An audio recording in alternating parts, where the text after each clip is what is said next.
ایک حافظ قرآن لڑکی جب دنیا سے رخصت ہو گئی تو جیسے ہی اسے دفنایا گیا اس کی قبر پر ہر روز کالے کوے جمع ہونے لگے۔ وہ آتے، شور مچاتے، کائیں کائیں کرتے اور کبھی چونچ سے کبھی پنجوں سے قبر کی مٹی نوچتے۔ لوگ حیران تھے، کوئی کہتا یہ لڑکی جادوگرنی تھی، کوئی کہتا نہیں یہ تو بڑی نیک، شریف اور معصوم تھی، حافظہ تھی، مسجد میں بچیوں کو قرآن پڑھاتی تھی، اس کے گھر سے تو تلاوت کی آواز آتی تھی۔ لیکن کسی کو سمجھ میں نہیں آ رہا تھا کوے صرف اسی کی ہی قبر پر کیوں آتے ہیں، باقی بھی پورا قبرستان قبروں سے بھرا پڑا ہے، لیکن اس کی قبر پر آ کر شور مچاتے ہیں اور چونچ پنجے مار کر قبر کھودتے ہیں۔ یہ سوال اس وقت اور تیز ہو گئے جب سعودیہ میں موجود اس لڑکی کا شوہر احمد کام ختم کر کے تھکا ہارا اپنے کمرے میں آیا۔ اس نے جیسے ہی موبائل آن کیا دیکھا کہ اس پر ماں کی بہت ساری مس کال تھی۔ یہ دیکھ کر وہ گھبرا گیا اور فوراً ماں کو کال کی۔ ماں نے بڑے درد بھرے لہجے میں کہا، بیٹا تمہاری بیوی مر گئی ہے، اچانک طبیعت خراب ہوئی، دل کا دورہ پڑا، ڈاکٹر کچھ نہ کر سکے، ہم نے دفنا بھی دیا ہے، تمہیں آنے کی ضرورت نہیں، جو ہونا تھا وہ ہو چکا، فضول میں ٹکٹ اور پیسے ضائع مت کرنا۔ احمد کے ہاتھ میں موبائل گر گیا، جیسے اس کے پیروں تلے سے زمین ہی نکل گئی ہو۔ وہ کچھ دیر چپ بیٹھا رہا، کچھ بول نہ سکا، کوئی آنسو، کوئی چیخ، کچھ بھی نہیں، بس یہی سوچ رہا تھا ابھی 2 دن پہلے تو میری بات اپنی بیوی سے ہوئی تھی، اس نے تو کبھی کوئی شکایت نہیں کی، کوئی بیماری یا کسی گھر کے مسئلے کے لیے مجھے کبھی نہیں بتایا، آج اس کی موت اور مجھے بلایا بھی نہیں گیا اور میری بیوی کو دفنا بھی دیا گیا، آخر یہ ماجرا کیا ہے؟ اس سے رہا نہ گیا، پھر خاموشی سے فلائٹ بک کروائی اور اگلی صبح پاکستان پہنچ گیا۔ گھر پہنچا تو دروازہ کھلا تھا، اندر صحن میں اس کی ماں بیٹھی کپڑے طے کر رہی تھی، ایسے جیسے کچھ ہوا ہی نہ ہو، جیسے سب کچھ معمول کے مطابق ہو۔ احمد رندی ہوئی آواز میں بولا، امی آپ نے مجھے کیوں نہیں بلایا؟ اتنی بڑی بات ہو گئی، میری بیوی دنیا سے چلی گئی اور آپ نے مجھے بلانا گوارا نہیں سمجھا اور مجھے دوسرے دن جا کر یہ خبر دی کہ تیری بیوی مر گئی۔ ماں نے بغیر اسے دیکھے کہا، کیا فرق پڑتا ہے احمد، تم آتے تو 2 دن لگتے، لاش خراب ہو جاتی، لوگ باتیں کرتے، ہم نے عزت سے دفنا دیا، اب صبر کرو۔ احمد نے سر جھکایا، لیکن اس کے دل میں ایک سوال مسلسل گونج رہا تھا، میں تو شوہر تھا، مجھے خبر تک نہ دی۔ وہ خاموشی سے اٹھا اور سیدھا قبرستان چلا گیا۔ شام کا وقت تھا، سورج ڈل رہا تھا، قبرستان سناٹے میں ڈوبا ہوا تھا، لیکن جیسے ہی احمد اس قبر کے قریب پہنچا اس کے قدم رک گئے، کیونکہ وہاں پر درجنوں کوے صرف اسی ایک قبر پر جمع تھے، کچھ بیٹھے تھے، کچھ مٹی نوچ رہے تھے اور کچھ سیدھے احمد کو گور رہے تھے۔ احمد آگے بڑھا لیکن کوے اڑے نہیں، جیسے وہ انتظار کر رہے ہوں کہ آج وہ آیا ہے جو 4 دن سے غائب تھا۔ قبر کی مٹی پر تازہ نشان تھے، جگہ جگہ نوچنے کے واضح آثار۔ احمد جھک کر دیکھتا تو اس کے جسم میں ایک جھرجھری سی دوڑ جاتی، اسے لگتا جیسے کوئی اندر سے باہر نکلنے کی کوشش کر رہا ہو یا شاید کوئی باہر سے مدد مانگ رہا ہو۔ اتنے میں کسی نے احمد کے کندھے پر ہاتھ رکھا۔ احمد جلدی سے پیچھے مڑا، دیکھا ایک آواز آئی، یہ وہی قبرستان کا پرانا گورکن تھا۔ وہ کہنے لگا، صاحب 4 دن سے یہی حال ہے، یہی کوے اور صرف یہی قبر، میں نے ساری عمر میں ایسا منظر کبھی نہ دیکھا۔ احمد کی زبان لڑکھڑانے لگی، یہ قبر کھول سکتے ہیں ہم؟ یہ بات سن کر گورکن کی سانسیں بند ہونے لگی۔ وہ کچھ دیر چپ رہا، پھر کہنے لگا، صاحب ہمیں امام صاحب سے اجازت لینی چاہیے، وہ کہیں گے تو میں فوراً قبر کو کھول دوں گا۔ یہ بات سنتے ہی احمد سیدھا مسجد کی طرف چلا گیا۔ امام صاحب وضو کر رہے تھے۔ احمد نے اپنی بیوی کی قبر کا سارا ماجرا امام صاحب کے سامنے رکھ دیا، ماں کی کال، دفنانے کی جلد بازی، قبر پر کوے اور یہ سوال کہ اگر وہ مر گئی تھی تو قبر خاموش کیوں نہیں۔ امام صاحب خاموشی سے سنتے رہے، پھر تسبیح ہاتھ میں لی اور آہستہ سے بولے، بیٹا کچھ قبریں زمین میں دفن نہیں ہوتی، وہ چیخ بن کر واپس آتی ہیں، کل فجر کے بعد ہم اس قبر کو کھولیں گے، اگر اس لڑکی پر ظلم ہوا ہے تو اللہ خود گواہی دے گا۔ احمد کے چہرے پر آنسو بہنے لگے، اور دل میں صرف ایک سوال گونجا، ثانیہ تم واقعی مر گئی یا کسی نے تمہیں خاموشی سے مار دیا؟ تو تو اللہ کی نیک بندی تھی، تیری کسی کے ساتھ دشمنی بھی نہیں ہو سکتی، اور تو نے کبھی میرے ساتھ کال پہ کوئی گلہ نہیں کیا، کوئی شکوہ نہیں کیا۔ آج تو اس زمین میں دفن ہو گئی اور یہ کالے کوے پتہ نہیں کیا کہنا چاہتے ہیں۔ فجر کے بعد اندھیرا ابھی پوری طرح جھٹا نہیں تھا۔ امام صاحب احمد اور وہی بوڑھا گورکن قبرستان میں موجود تھے۔ چاروں طرف ہلکی سی نمی اور خاموشی چھائی ہوئی تھی، لیکن اس خاموشی کے اندر ایک انجانی کپ کپی چھپی ہوئی تھی، جیسے خود مٹی بھی جانتی ہو کہ آج اس سے ایک راز چھینا جائے گا۔ قبر کھودنے کے لیے پہلا پھاوڑا لگا تو کوے درختوں پر آ کر بیٹھ گئے، جیسے دیکھنا چاہتے ہوں آج انسان کیا تماشا کرنے آئے ہیں۔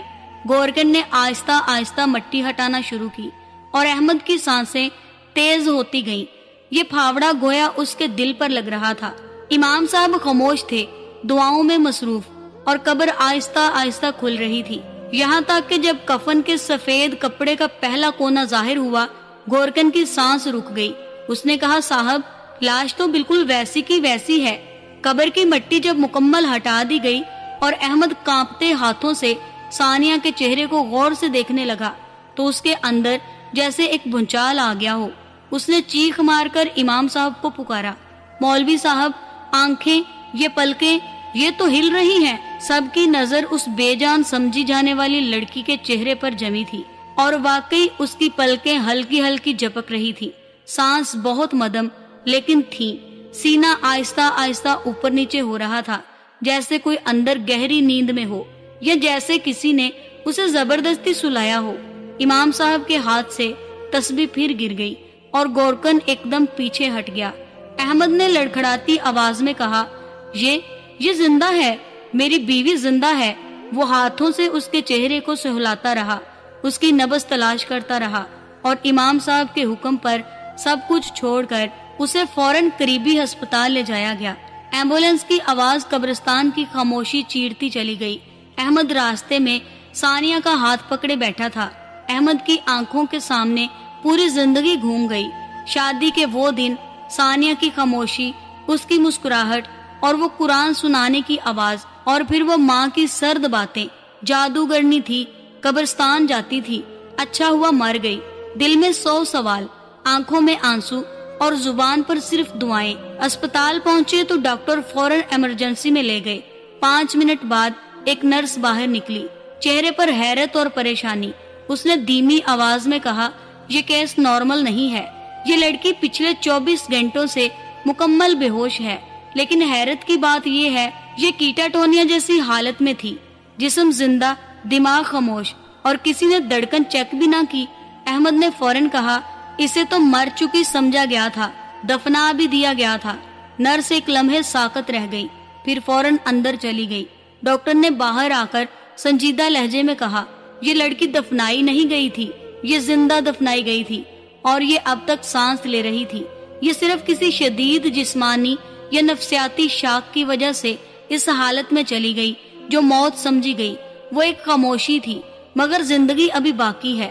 احمد کرسی پر بیٹھ گیا، اس کی آنکھوں کے سامنے ثانیہ کے آنسو تیرنے لگے، جنہیں وہ دیکھ نہ سکا، وہ سانسیں جنہیں وہ سن نہ سکا، وہ چیخیں جو کبھی نکلی ہی نہیں۔ قبر کے اندر اسے صرف دفنایا نہیں گیا تھا، اسے بھلا دیا گیا تھا، اور شاید اس کی ماں کی جلد بازی، اس کی اپنی لاپرواہی اور ثانیہ کی وہ پراسرار بیماری، سب مل کر اسے زندہ قبر میں لے گئے۔ صبح فجر کے وقت جب احمد اسپتال سے نکلا، دل میں ایک طوفان لیے وہ سیدھا گھر کی طرف روانہ ہوا۔ دروازہ کھولتے ہی اندر سے زور زور کی ہنسی سنائی دی۔ صحن میں اس کی ماں اور دونوں بہنیں بیٹھی کھل کھلا کر ہنس رہی تھی، جیسے کسی خوشی کا جشن منایا جا رہا ہو۔ احمد دروازے پر ہی رک گیا۔ ماں بولی، دیکھا، پہنچ گئی نا اپنے انجام کو۔ بڑی آئی تھی ہمارے بیٹے کی کمائی کھانے والی، ہم نے گھر میں رکھی تو سر پر چڑھنے لگی تھی، آخر کار اس کی چلاکیاں ختم ہوئیں۔ بہنوں نے کہکا لگایا، کیا نیک بننے کا ناٹک کرتی تھی، حافظ قرآن، قرآن کی آواز، سب ڈرامہ تھا، اللہ نے لے ہی لیا آخر اسے۔ احمد کی آنکھیں کھلی کی کھلی رہ گئیں، وہ ساکت کھڑا تھا، جیسے زمین اس کے قدموں سے کھسک گئی ہو۔ اچانک اسے وہ لمحہ یاد آیا جب وہ پہلی بار ماں سے بولا تھا، امی میں ثانیہ سے شادی کرنا چاہتا ہوں، وہ حافظہ ہے، با پردہ ہے، دیندار ہے۔ لیکن ماں کا چہرہ اس وقت بھی سخت ہو گیا تھا، اس نے صاف انکار کیا۔ اسے لے آیا تو میں مر جاؤں گی، ہمارے خاندان کی لڑکیوں جیسی نہیں ہے، وہ نہ بولتی ہے نہ گھلتی ملتی ہے۔ احمد کو لگا تھا کہ شاید ماں وقت کے ساتھ مان جائے گی، لیکن اسے کیا پتا تھا ماں نے اسی دن دل میں زہر بو دیا، اور اب وہ زہر اس کی بیوی کے جسم سے نکل کر اسی قبر میں دفن کیا جا رہا تھا جہاں زندگی ابھی باقی تھی۔ احمد کی آنکھوں کے سامنے وہ ساری باتیں گونجنے لگی، ثانیہ کا بار بار بے ہوش ہونا، ماں کا طنزیہ لہجہ، بہنوں کی نفرت بھری نظریں، اور سب سے بڑھ کر اس دن کا وہ خاموش چہرہ جب ثانیہ نے کہا تھا، مجھے لگتا ہے امی مجھ سے نفرت کرتی ہیں، میں کچھ کرتی نہیں، پھر بھی ہر بار الزام میرے سر۔ احمد پیچھے ہٹا، آنکھوں سے آنسو پونچھے، اور دل میں صرف ایک بات ٹھان لی، اب میں صرف شوہر نہیں، انصاف کے لیے لڑنے والا انسان بنوں گا۔ ہسپتال کے کمرے میں خاموشی تھی، صرف مشینوں کی آواز سنائی دیتی تھی۔ جب ثانیہ کی آنکھیں آہستہ آہستہ کھلی، احمد اس کے سامنے بیٹھا ہوا تھا، آنکھوں میں شرمندگی، چہرے پر تھکن، لیکن اس بار اس نے جیسے فیصلہ کیا ہو۔ وہ خاموش نہیں رہے گا۔ وہ آگے بڑھا، آہستہ سے اس کے ہاتھ پر ہاتھ رکھا اور صرف اتنا بولا، ثانیہ مجھے معاف کر دو۔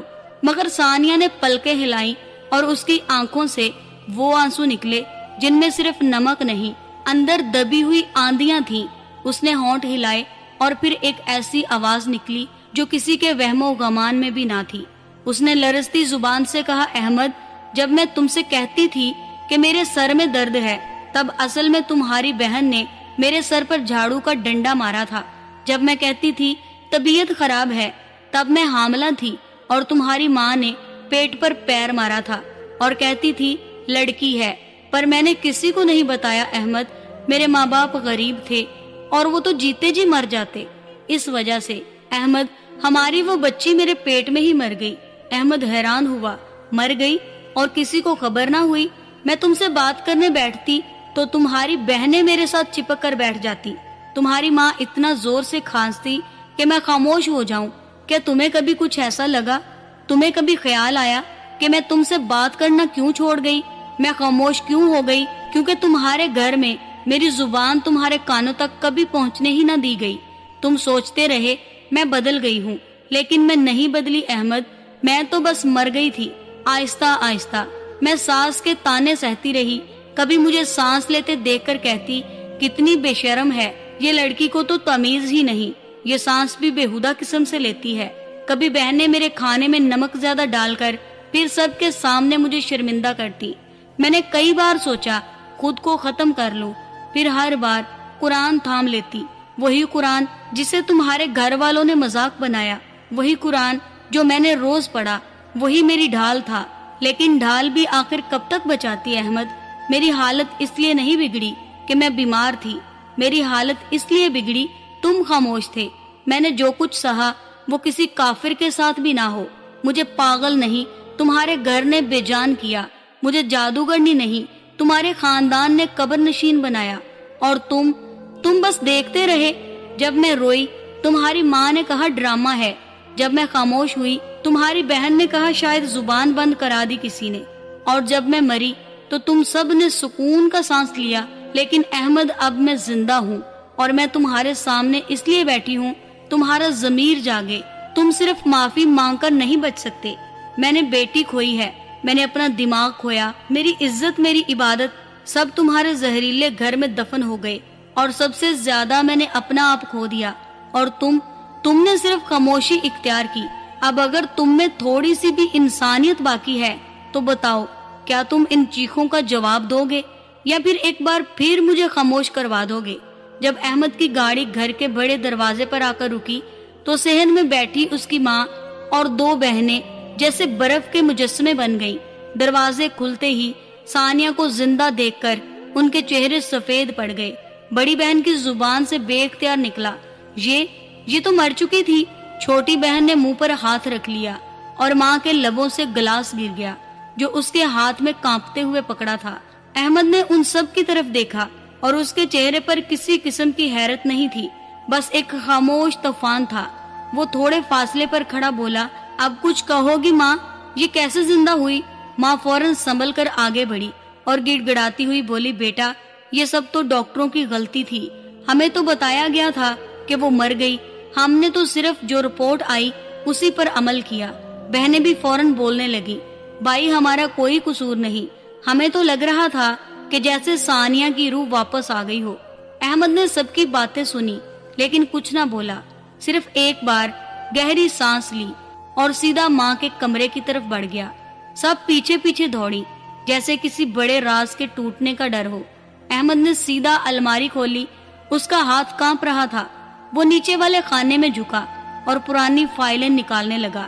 چند لمحوں کے بعد اس کے ہاتھ میں ایک پرانا لفافہ آ گیا جسے اس نے آہستگی سے کھولا۔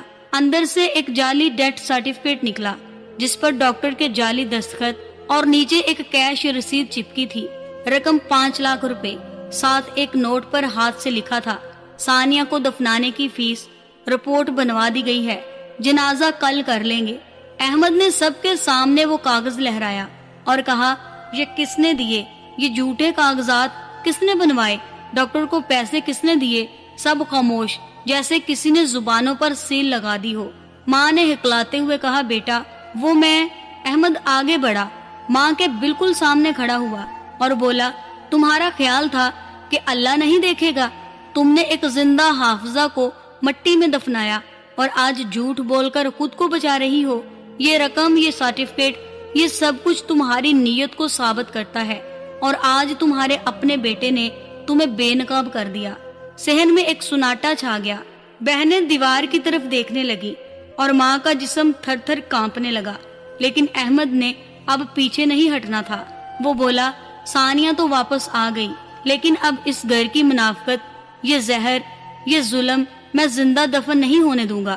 اب انصاف ہوگا، خواہ تمہیں اچھا لگے یا نہیں۔ جیسے ہی احمد نے ثبوت سب کے سامنے مارے، گھر کا سناٹا چیخ بن گیا۔ بہنیں جو کل تک ثانیہ کو بے اولاد، بیکار اور بوجھ کہتی تھی، اب کونے میں کھڑی چپ چاپ سہم گئی تھی، مگر ان کے غرور کو جیسے اپنے بچوں پر بڑا مان تھا۔ بڑی بہن آگے بڑھی اور بولی، بھائی ہم سے غلطی ہو گئی، لیکن ہم ماں ہیں، ہمیں معاف کر دو، ہمارے بچے چھوٹے ہیں۔ چھوٹی بہن نے بھی تیزی سے کہا، تمہاری بیوی کو اب سب کچھ واپس تو مل ہی گیا ہے نا، بس ختم کرو یہ سب۔ مگر جو بات ثانیہ اگلے ہی لمحے بولی، اس کی بات جیسے ہتھوڑے کی طرح اس غرور پر گری۔ اس نے کہا، تم لوگ مائیں تو تب ثابت ہوتی نا جب خود کسی کی بیٹی کی کوکھ پر وار نہ کرتی۔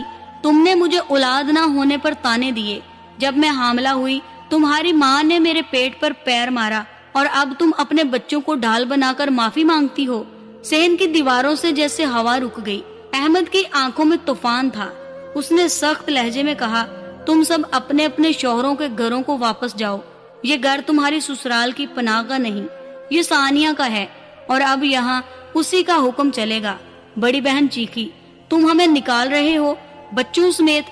احمد نے نگاہیں جھکا کر جواب دیا، نہیں، تمہیں خود نکل جانا چاہیے، کیونکہ جن بچوں کو تم سکھا رہی ہو چپ رہنے والی عورت کو کچلا جائے، کل وہی اپنے گھروں میں ظلم کو جائز سمجھیں گے۔ پھر وہ ماں کی طرف پلٹا جو زمین پر بیٹھ چکی تھی، چہرے پر شکست، زبان بند۔ اس نے آنکھوں میں آنسو بھرے اور آہستہ سے بولی، بیٹا مجھے معاف کر دے، میں نے جو کیا مجھے خود یقین نہیں آ رہا، میں جل گئی تھی اندر سے، مجھے لگا تھا ثانیہ میرے بیٹے کو مجھ سے چھین لے گی۔ احمد اس کے قریب بیٹھا اور بولا، ماں جی تم نے صرف بیوی سے نہیں ایک حافظ قرآن سے دشمنی کی، اور جو قرآن سے دشمنی کرتا ہے وہ اپنے ہی گھر میں سزا پاتا ہے۔ ثانیہ نے آگے بڑھ کر ماں کو دیکھا اور پہلی بار اس کی آنکھوں میں کوئی نفرت نہ تھی، صرف ایک جملہ، اگر میری قبر پر پرندے چیخ سکتے ہیں تو تم کیوں نہ سن سکی ماں؟ ماں اور بہنوں نے اپنا آپ بچانے کے لیے بیٹے اور بہو سے معافی مانگ لی، لیکن اندر ہی اندر وہ جو کھیل رچ رہی تھی وہ اتنا شرمناک تھا، سوچ کر بھی روح کانپ جائے۔ کوئی اپنی بہو سے اتنی بھی نفرت کیسے کر سکتا ہے؟ ثانیہ ابھی ان سب باتوں سے نمٹ ہی رہی تھی۔ ایک شام وہ اپنے کمرے میں قرآن کی تلاوت مکمل کر رہی تھی۔ احمد سخت غصے میں دروازے پر کھڑا تھا ہاتھ میں موبائل پکڑے اس کے چہرے پر ایک گہری چوٹ کا سایہ تھا، جیسے اس نے کوئی ایسا سچ دیکھ لیا ہو جو آنکھیں جلانے والا ہو۔ ثانیہ نے حیرانی سے پوچھا، کیا ہوا؟ احمد نے خاموشی سے موبائل آگے بڑھایا۔ اسکرین پر ایک جھوٹی اور گندی ویڈیو چل رہی تھی جس میں ثانیہ کسی لڑکے سے بات کرتی دکھائی جا رہی تھی۔ منظر کٹے پٹے، آواز ایڈٹ، انداز ایسا جیسے کردار کی موت لکھی گئی ہو۔ ثانیہ کے چہرے کا رنگ اڑ گیا۔ یہ سب جھوٹ ہے احمد، یہ میں نہیں ہوں۔ احمد نے ویڈیو دیکھی، موبائل نیچے پھینک دیا اور دھیرے سے بولا، مجھے پتا ہے، لیکن یہ سب کس نے کیا یہ جاننا ضروری ہے۔ اس رات وہ اپنی پرانی لیپ ٹاپ نکال لایا، دیر تک کھوج لگاتا رہا۔ تب اس نے ایک فولڈر کھولا جس کا نام تھا پلان بھی۔ فولڈر میں ایڈیٹنگ سافٹ ویئر، ثانیہ کی پرانی تصویریں، اس کی آواز کی ریکارڈنگ اور ویڈیو کا رانگ کٹ موجود تھا۔ احمد نے ٹریس کروایا تو دل کانپ اٹھا۔ وہ ویڈیو جھوٹی تھی اور بہن کے کمرے کے وائی فائی سے اپلوڈ کی گئی تھی۔ احمد نے فوراً سب کو صحن میں جمع کیا، لیپ ٹاپ بیچ میں رکھا اور کہا، اب کوئی زبان چلے گی یا میں خود بولوں؟ بڑی بہن جھٹ سے بولی، ہم نے کچھ نہیں کیا۔ احمد نے سوالیہ نظر چھوٹی بہن پر ڈالی، وہ ہکلائی، پسینے میں شرابور ہوئی اور آخر پھوٹ پڑی۔ امی نے کہا تھا اگر وہ زندہ واپس آ جائے تو بدنام کر دینا تاکہ لوگ اسے جادوگر نہیں سمجھیں۔ احمد کی آنکھوں میں خنجر چلنے لگے۔ اس نے ماں کو دیکھا جو قرآن ہاتھ میں پکڑے نماز پڑھ رہی تھی۔ وہ نکلی تو ثانیہ اس کے سامنے جا کھڑی ہوئی اور کہا، ماں جی، کب تک قرآن کی آڑ میں زہر چھپاؤ گی؟ کب تک رب کے نام پر ظلم کرو گی؟ تمہیں میری عبادت سے نفرت تھی اور آج میری عزت کو بھی قتل کرنے چلی تھی۔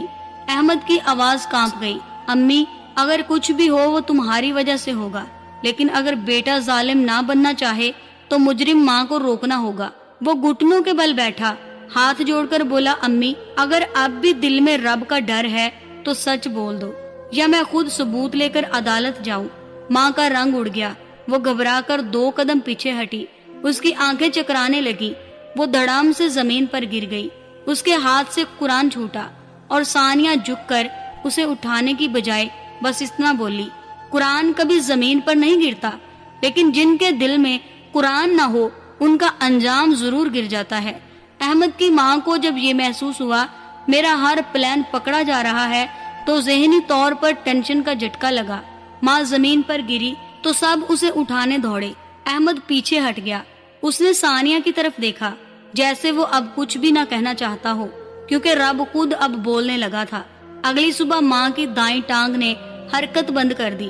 ڈاکٹر نے چیک اپ کیا تو بتایا کہ فالج کے آثار ہیں، شاید دماغی شوق کی وجہ سے۔ ثانیہ نے نہ کوئی بد دعا دی تھی نہ بدلہ مانگا تھا، صرف چپ چاپ قرآن کھولا اور پڑھتی رہی جیسے قرآن اب خود اپنے ظالم دشمن کو سزا دے رہا ہو۔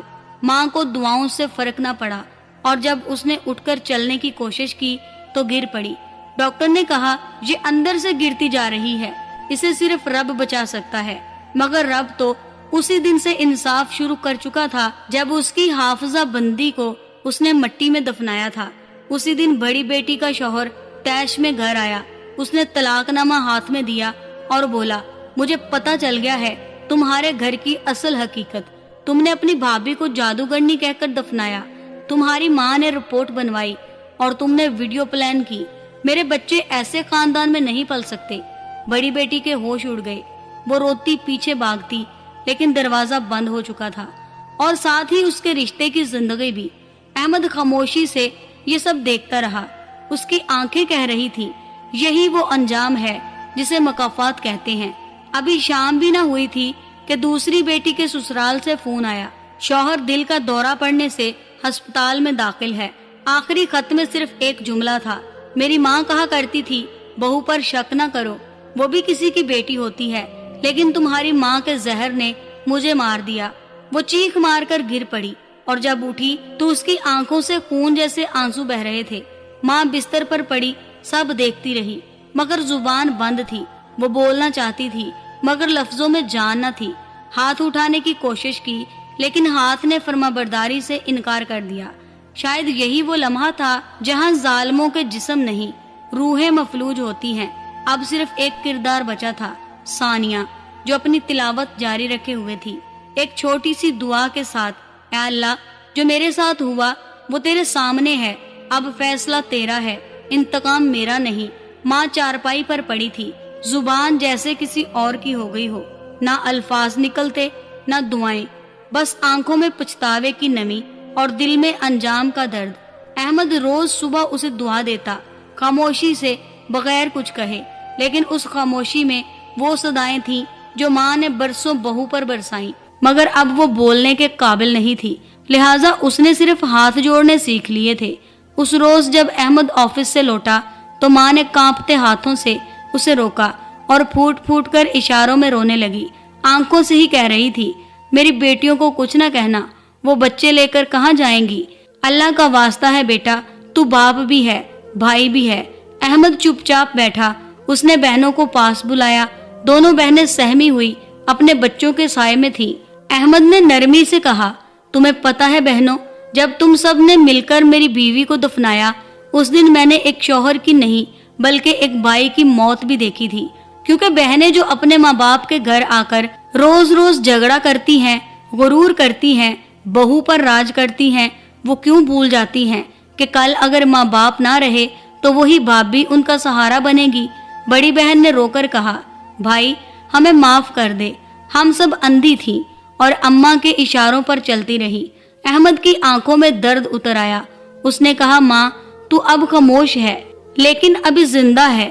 ان کے بھائی نے کہا، بہنوں ابھی بھی وقت ہے، جو کچھ تم اپنے بچوں کو سکھاؤ گی بڑے ہو کر وہ بھی یہی کریں گے، تمہاری بیٹیاں بھی کسی کی بہو بن کر یہی عذاب جھیلیں گی، پھر تم رونا لیکن سننے والا کوئی نہ ہوگا۔ دونوں بہنیں نیچے زمین پر بیٹھ گئیں، بچوں کو گود میں لے کر رونے لگی، اور پہلی بار وہ غرور کی پگڑیاں جو ہمیشہ سر پر رہی تھیں اب ان کے پیروں تلے تھیں۔ ماں کے ہاتھ اب بھی کانپ رہے تھے، وہ احمد کو دیکھ رہی تھی جیسے کہنا چاہتی ہو، تو ہی بتا میرا انجام کیا ہوگا۔ احمد نے اس کی طرف دیکھا اور دھیرے سے بولا، جو عورت اپنی بہو کو کبھی بیٹی نہیں مانتی وہ ماں کے نام کی بھی حقدار نہیں، تیرے لیے یہی سزا کافی ہے۔ اب تیری بیٹیوں کی ذمہ داری بھی اسی پر ہے جسے تو نے کبھی انسان نہیں سمجھا۔ اس صبح سب خاموش تھے، ماں چارپائی پر خاموش، بہنیں سہم کر بچوں کو سنبھالے دیواروں سے نظریں چرا رہی تھی۔ احمد نے ناشتے کے بعد دونوں بہنوں کو پاس بلایا، انہیں سامنے بٹھا کر دیر تک خاموش رہا، جیسے زبان بھی سوچ رہی ہو سچ کو کیسے بولا جائے۔ پھر اس نے گہری سانس لی اور کہا، تم دونوں کو میں آج کچھ آخری باتیں کہنے آیا ہوں۔ یاد ہے جب اماں اپنے ہاتھ پاؤں پر سلامت تھی، جب وہ روز تمہارے کمرے میں آتی تھی، تمہارے ہاتھ چومتی تھی اور کہتی تھی، میری شہزادیاں یہ گھر تمہارا ہے، اس وقت تم لوگوں نے کیا کیا؟ میری بیوی کو نوکرانی بنا دیا، اس پر جادوگرنی کا الزام لگایا، قبر میں دفن کیا، ویڈیو بنائی، میرے بچے کا قتل کیا، اور پھر تمہیں لگا یہ سب ختم ہو جائے گا؟ نہیں، آج تمہارے بچے میری گود میں ہوتے اگر تم نے اپنی بھابھی کو بہن سمجھا ہوتا۔ دونوں بہنیں رونے لگی، بھائی ہم سے غلطی ہو گئی، ہم ماں کے پیچھے تھی۔ احمد نے سخت لہجے میں کہا، بس اب تمہارے آنسو اس ثانیہ کے خون کے برابر نہیں ہو سکتے جو تمہاری وجہ سے قبر میں گئی تھی۔ اب تمہیں معافی صرف اپنے رب سے نہیں، اپنے شوہروں سے بھی مانگنی ہوگی، جنہیں تم نے جھوٹ سنایا، جھوٹی کہانی سنائی اور اپنے رشتے کو بدنام کیا۔ پھر وہ اٹھا اور موبائل نکالا، دونوں بہنوں کے شوہروں کو فون کیا۔ تھوڑی ہی دیر میں دونوں آ گئے اور دروازے پر دیکھ کر چونک گئے۔ ان کی بیویاں احمد کے قدموں میں بیٹھی روتی کانپتی اور پہلی بار ماں کی زبان کے بغیر اپنی صفائی دے رہی تھی۔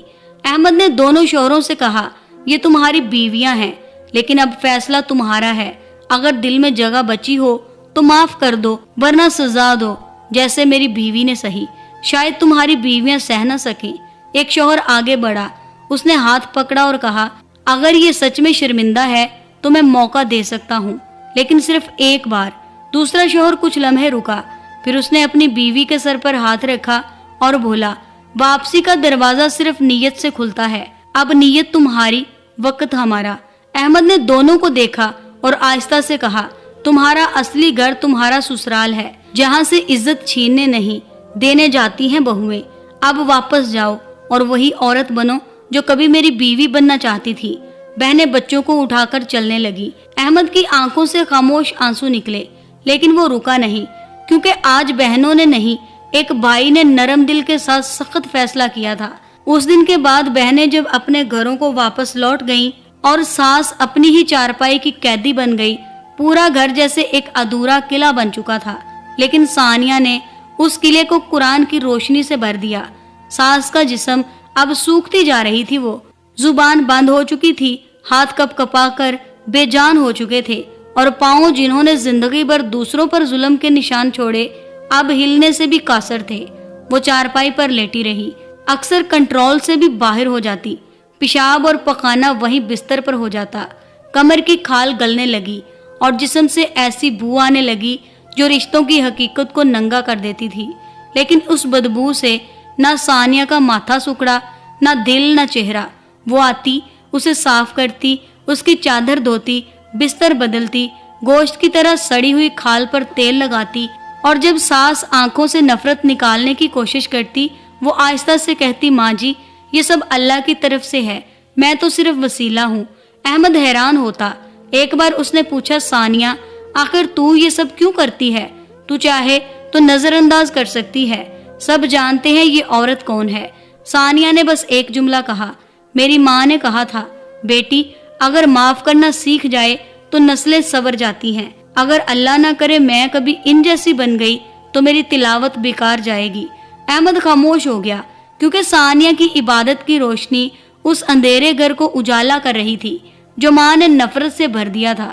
اب دن رات وہی معمول، صبح فجر سے پہلے اٹھنا، قرآن پڑھنا، نماز کے بعد ساس کے بستر پر جانا، اس کے کپڑے، اس کے جسم اور اس کی آنکھوں کی صفائی کرنا۔ کبھی ساس کے چہرے پر دیکھتی تو سوچتی، کاش یہ عورت اپنی زندگی میں اتنی کمزور ہو جاتی تو شاید کسی پر ظلم نہ کرتی۔ احمد کی بہنیں اگر کبھی ماں کو دیکھنے آتی تو 2 منٹ بعد واپس بھاگ جاتی، کیونکہ ماں کی بو، اس کا گلا سڑا جسم ان کے گناہوں کی نشانی تھا۔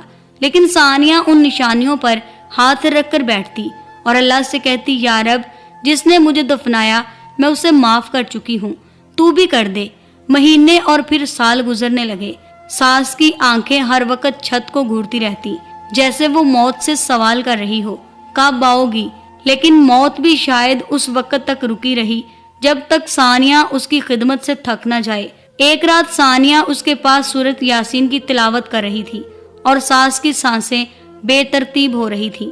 چارپائی پر اس کا جسم کانپ رہا تھا اور وہ آنکھوں سے صرف ایک بات مانگ رہی تھی، بیٹی مجھے معاف کر دے۔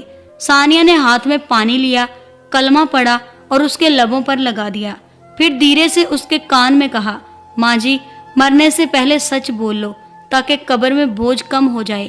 اور اس رات وہ عورت جس نے اپنی بہو کو زندہ دفنایا، جو ویڈیو بنواتی رہی، جھوٹے سرٹیفکیٹ بنواتی رہی، جس کے اشارے پر بیٹیاں ناچتی رہیں، جس نے قرآن کا مذاق اڑایا، وہ اسی قرآن کی تلاوت کے دوران اپنے خالق کے سامنے چلی گئی۔ نہ جنازے میں کوئی ہنسی، نہ دعا میں کوئی صدا، صرف ثانیہ تھی جس نے اس کے ہاتھ پر چادر رکھی اور آخری بار قرآن پڑھا، اس کے لیے جس نے اسے مٹی میں دفنایا تھا، اور اللہ کے سامنے اس کی مغفرت کی دعا کی، کیونکہ اس کے دل میں رب کا خوف تھا اور اسی رب نے اس کی تلاوت میں وہ تاثیر رکھی تھی جو موت کو بھی جھکنے پر مجبور کر گئی۔ جیسے ہی ماں کی سانس بند ہوئی، گھر میں ایک عجیب سی خاموشی چھا گئی۔ وہ عورت جس کی زبان سے کبھی زہر ٹپکتا تھا، اب اس کے ہونٹ بند تھے، آنکھیں کھلی کی کھلی رہ گئی تھی، جیسے وہ بھی حیران ہو کہ واقعی وقت آ گیا۔ احمد نے چادر دی، ثانیہ نے نہایت خاموشی سے اس کے جسم کو ڈھانپا۔ وہی ہاتھ جس پر ماں نے کبھی تانا دیا تھا، آج وہی ہاتھ اس کا کفن سمیٹ رہا تھا۔ احمد نے محلے کے امام کو اطلاع دی، جنازے کا اعلان کیا گیا، لیکن ثانیہ نے کہا، کفن میں قرآن کے صفحے نہ رکھنا، وہ بس ایک صفحہ چادر میں دفن ہو، کیونکہ رب نے ان کے دل کا صفحہ خوب دیکھ لیا۔ کچھ ہی دیر میں احمد کی بہنیں آ گئیں۔ جیسے ہی انہوں نے ماں کو بے جان حالت میں دیکھا، چھت پھاڑ کر رونے لگی، امی امی اٹھ جاؤ، ہمیں معاف کر دو، ہم نے سنا نہیں، ہم نے سمجھا نہیں۔ لیکن اب ماں بولنے سے جا چکی تھی، صرف اس کے مردہ وجود نے چپ چاپ سنا۔ احمد نے انہیں باہوں میں لیا اور دھیرے سے کہا، رو لو جی بھر کے، آج پہلی بار اتنا رونا تم لوگوں کو آ رہا ہے، ورنہ تو تمہیں وہ ماں صرف اپنے فائدے کے لیے یاد آتی تھی۔ اب احساس ہو رہا ہے تو آنکھوں سے نکال لو، دل میں نہ رکھو۔ بڑی بہن نے کانپتے لہجے میں کہا، بھائی تو ہے نا ہمارے سر پہ۔ احمد نے مضبوطی سے ان کے سر پر ہاتھ رکھا اور بولا، میں ہوں۔ جب تم نے میری بیوی کو معاف کیا تب میں نے تمہیں دوبارہ اپنی بہنیں مانا۔ اب ماں بھی معاف ہو گئی تو ہم سب پھر سے رشتے بنا سکتے ہیں۔ جنازہ تیار کیا گیا۔ ثانیہ نے اپنے ہاتھ سے ماں کے چہرے پر آخری بار پانی کا چھینٹا دیا اور کہنے لگی، یہ وہ چہرہ ہے جس نے مجھے کبھی قبول نہیں کیا، لیکن میں نے قبول کر لیا، کیونکہ میرے نبی صلی اللہ علیہ وآلہ وسلم نے فرمایا، جو معاف کرتا ہے اللہ اسے بلند کرتا ہے۔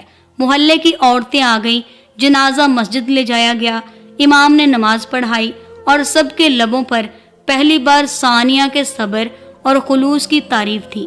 کوئی کہتا یہی عورت ہے جو آج انسانیت کا مطلب سمجھا گئی، کوئی کہتا جس نے اپنی دشمن کو بھی عزت دی وہ اصل فاتحہ ہے۔ قبر میں ماں کو اتارا گیا اور احمد نے اپنی بہنوں کے کندھے تھامے، جیسے کہہ رہا ہو، دیکھا انسان مر جاتا ہے، رشتے دفن ہو جاتے ہیں، لیکن اگر دل زندہ ہو تو سب کچھ دوبارہ جنم لے سکتا ہے۔ واپسی پر احمد نے گاڑی میں بیٹھتے ہوئے صرف اتنا کہا، ثانیہ تیرا بدلہ تیرا صبر تیرے رب نے خود لیا۔ ماں کے جنازے کے بعد جیسے گھر کی رونقیں بھی قبر میں دفن ہو گئی، وہ شور، وہ طنز، وہ آہوں کی آوازیں سب جیسے خاموش ہو گئی، لیکن اس خاموشی کے بیچ ثانیہ کے دل میں ایک نئی چنگاری جلنے لگی۔ اس نے احمد سے کہا، مجھے اب یہ دکھ، یہ سبق کسی اور کے کام میں بدلنا ہے۔ احمد نے سوالیہ نگاہوں سے کہا تو ثانیہ نے کہا، میں مدرسہ کھولنا چاہتی ہوں، بچیوں کو قرآن پڑھانا چاہتی ہوں، تاکہ جو مجھ پر گزرا وہ کسی حافظہ بچی پر نہ گزرے۔ اور کچھ ہی دنوں میں گھر کے پرانے حصے میں ایک چھوٹا سا مدرسہ قائم ہو گیا۔ در و دیوار پر پرندے نہیں، سادگی، صفائی اور تلاوت کی آوازیں گونجنے لگی۔ بچیاں آئیں جن کے گھروں میں دین کی روشنی کمزور تھی، اور وہ ایک ایک لفظ قرآن کا پڑھتی جیسے زندگی کا چراغ جلا رہی ہوں۔ ثانیہ اب صرف ایک بیوی یا بہو نہیں تھی، وہ ہر کسی کے لیے دعا، دم اور دعا کی آخری امید بن چکی تھی۔ لوگ آتے، کوئی بچہ مسلسل بیمار ہے، یا کاروبار بند ہے، یا گھر میں جھگڑے ختم نہیں ہوتے، اور وہ بہت نرمی سے کہتی، بی بی دعا کے ساتھ دعا کی بھی ضرورت ہے، اور دعا کے ساتھ صدقہ بھی۔ تمہیں اگر واقعی کچھ بدلنا ہے تو قبرستان جاؤ، وہاں کی جو مٹی ہے جو سب کچھ چوس لیتی ہے، وہاں دانے لے جاؤ، چاول، روٹی، پانی اور پرندوں کو کھلاؤ جو خود بھی اللہ کی مخلوق ہیں۔ اگر رب نے ان کی رونق کا وسیلہ تمہیں بنایا تو وہ تمہارے مسئلے بھی اپنے فرشتوں سے حل کروائے گا۔ لوگ چونکتے پر عمل کرتے، لوگ پھر حیران ہو کر واپس آتے۔ ثانیہ باجی سچ کہتی تھی آپ، بچہ ٹھیک ہو گیا، رزق میں برکت آ گئی، ماں کا رویہ بدل گیا، اور ثانیہ بس مسکرا دیتی، کیونکہ اسے سب سے پہلے وہ کوے یاد آئے جو اسے قبر سے زندہ نکال لائے تھے۔ وہ کہتی، میں نے خود اپنی قبر سے نکل کر جانا ہے۔ رب کی مخلوق کبھی بے وفا نہیں ہوتی، انسان ہو سکتا ہے۔ اب وہ ہر جمعہ قبرستان جاتی، ایک سیاہ شاپر میں پانی کی بوتل، کچھ روٹی کے ٹکڑے اور میٹھی باتیں لے کر قبروں کے درمیان بیٹھتی۔ پرندے اس کے ارد گرد آتے، وہ دانے ڈالتی، پانی رکھتی اور دعا کرتی، یا اللہ جنہوں نے مجھے دفنایا تو انہیں بھی معاف کر دے، اور جنہوں نے میرا ہاتھ تھاما ان کے راستے بھی آسان فرما دے۔ بچیاں اس سے سوال کرتی، ثانیہ باجی کیا واقعی صدقہ بلاؤں کو ٹالتا ہے؟ وہ کہتی، بیٹیوں اگر بلائیں میرے جیسے گناہگار سے ٹل سکتی ہیں تو تم تو قرآن پڑھ رہی ہو، معصوم ہو، تمہاری تو دعاؤں میں طاقت بھی ہے، نیت بھی۔ اور اس روز ایک بچی نے آ کر کہا، میری ماں نے قبرستان جا کر دانے ڈالے اور اب وہ بیمار نہیں، پہلی بار مسکرائی ہے۔ ثانیہ کی آنکھوں میں نمی آ گئی۔ اس نے کہا، اسی لیے تو میں کہتی ہوں، موت سے ڈرو نہیں، اس کے پہلو سے سیکھو۔ وہی قبر جو میری قید تھی آج میری امید ہے۔ مدرسے میں وہی دن تھا، وہی بچیاں۔ تلاوت مکمل ہوئی تو ایک بچی نے معصوم سی آنکھوں سے پوچھا، باجی ایک سوال ہے، آپ سب کو پرندوں کو دانہ ڈالنے کا مشورہ دیتی ہیں، یہ کہاں لکھا ہے؟ یہ قرآن کا فیصلہ ہے یا آپ کا اپنا عمل؟ باقی بچیاں بھی چونک کر بیٹھ گئیں۔ سب کے دل میں یہی سوال تھا، لیکن کسی نے کبھی پوچھا نہیں تھا۔ ثانیہ خاموش ہوئی،